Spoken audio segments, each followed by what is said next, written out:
So for today's video ay pag-uusapan natin kung ano ang magandang benefits ng okra. Halina at pakinggan. Okra is low in calories but packed full of nutrients. The vitamin C in okra helps support healthy immune function. Okra is also rich in vitamin K, which helps your body clot blood, antioxidants and natural compounds that help your body fight off molecules called free radicals that can damage cells.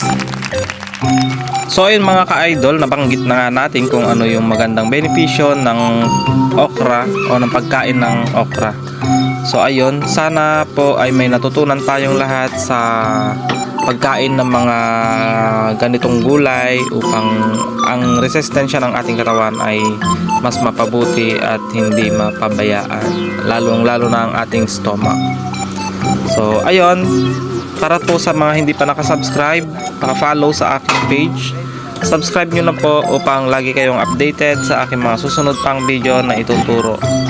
Ayun, pa-comment naman kung ano ang ating magandang natutunan sa ating video.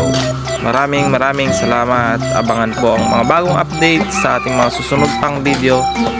Paki-click na rin po ang notification bell upang lagi tayong updated sa ating mga bagong upload na video. Maraming salamat.